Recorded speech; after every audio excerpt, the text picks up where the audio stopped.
کا دور دورہ ہے تو یہ سوال بہت عام ہو رہا ہے۔ آج تک 1400 سال گزر چکے، نبی صلی اللہ علیہ وسلم کی وفات کے اوپر سبھی مسلمانوں کا اتفاق تھا کہ آپ 12 ربیع الاول کو فوت ہوئے، لیکن ایک رافضی شخص جہلم میں بیٹھا گھر کی چار دیواری سے باہر نکلنے کا جو نام نہیں لیتا، جس کو انجینئر محمد علی مرزا کہا جاتا ہے، اس نے اپنے گھر میں بیٹھ کے ایک شوشہ چھوڑا ہوا ہے کہ نبی صلی اللہ علیہ وسلم 12 ربیع الاول کو فوت نہیں ہوئے۔ حدیث کو سمجھنا یہ انجینئر کے بس کی بات نہیں ہے، یہ بات سمجھیے گا۔ جو پیچ وغیرہ کسنے والا ہے اس کو پیچ کسنے ہی اچھے لگتے ہیں۔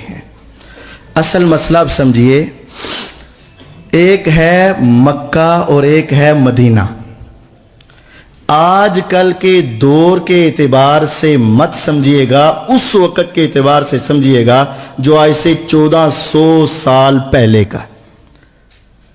مکے سے لے کر مدینے کا فاصلہ 9 دن کا فاصلہ ہے۔ 9 دن سفر کرتے تو مکے سے مدینے پہنچتے۔ اصل میں جہلمی صاحب کی غلطی کی وجہ یہ ہے، وہ ایک حدیث لیتے ہیں مکے کی تاریخ والی اور ایک حدیث لیتے ہیں مدینے کی تاریخ والی، اور دونوں کو اکٹھا کرنا چاہتے ہیں۔ یہ ان کی غلطی ہے، یہ بنیادی غلطی سمجھیے گا۔ ہمارے نبی صلی اللہ علیہ وسلم اس دنیا سے کہاں گئے؟ آسمانوں میں گئے، مکے سے گئے یا مدینے سے؟ مدینہ طیبہ میں وفات پائی نا، تو پھر ہمیں وفات کے لیے تاریخ مدینہ کی دیکھنی چاہیے کہ مکے کی؟ مدینے کی۔ مرزا صاحب یہ مکے کی ایک تاریخ لیتے ہیں کہ نبی صلی اللہ علیہ وسلم جب عرفات کے دن حجۃ الوداع میں خطبہ حج ارشاد فرما رہے تھے، اس وقت آپ پر ایک آیت نازل ہوئی۔ ایک یہودی آیا عمر ابن خطاب رضی اللہ عنہ کے پاس، اگر ہمارے پیغمبر پر وہ آیت نازل ہوتی نا جو تمہارے نبی علیہ السلام پر نازل ہوئی، ہم اس دن کو عید بنا لیتے۔ کہتے کون سی آیت؟ وہ الیوم اکملت لکم دینکم واتممت علیکم نعمتی ورضیت لکم الاسلام دینا۔ عمر رضی اللہ عنہ نے کہا، ارے تم ایک دن کو عید بنانا تھا، وہ ہماری 2 عیدوں والے دن نازل ہوئی، ایک 9 ذی الحجہ تھی، ایک جمعے کا دن تھا۔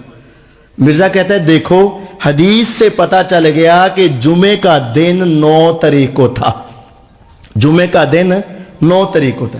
کہتا ہے پھر ذو الحجہ کے بعد محرم، صفر، ربیع الاول میں آپ فوت ہو گئے، تو اس کے بعد اگر آپ 9 تاریخ جمعے والے دن شمار کر کے آگے شمار کرنا شروع کر دو، چاہے 30 کا مہینہ بناؤ، 30-29 کا بناؤ، 29 اور 30 کا بناؤ، یعنی چاروں میں سے کچھ بنا لو، چاروں ہی 29 کے، چاروں ہی 30 کے، ایک 29، 2 30، 2 29، 1 30، اس طرح کر لو، تو کسی صورت بھی یہ آگے 12 ربیع الاول نہیں آتی۔ یہ کہتے ہیں، ہم اسے کہتے ہیں یہ تیری پہلی بنیادی غلطی یہ ہے کہ تو نے مکے والی تاریخ کو مدینے کی طرف لانا شروع کیا، مکے والی تاریخ کو مدینے کی طرف لانا شروع۔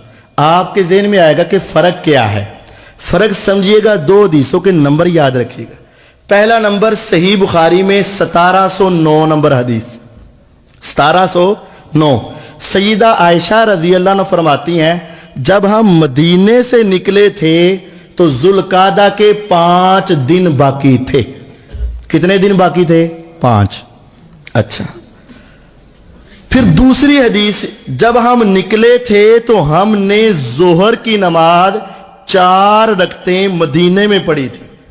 یہ حدیث کہاں ہے؟ بخاری 1551۔ جب نکلے ہیں تو دن کتنے باقی رہتے ہیں؟ 5۔ نکلتے وقت آخری نماز مدینے میں کون سی پڑھی ہے؟ ظہر کی۔ کتنی رکعتیں پڑھی ہیں؟ 4۔ وہاں سے نکلے ذوالحلیفہ میں پہنچے تو عصر کی 2 پڑھی۔ یہ دونوں باتیں اپنے ذہن میں رکھ لی۔ مدینے سے نکلے تو کتنی رکعتیں پڑھی؟ 4۔ کون سی پڑھی؟ ظہر کی۔ بات سیدھی ہو گئی۔ اگر مکے والی تاریخ کو پیچھے چلایا جائے، مکے والی تاریخ کو پیچھے چلایا جائے، 9 تاریخ کو جمعہ تھا، 8 تاریخ کو جمعرات تھی، 7 تاریخ کو بدھ تھا، 6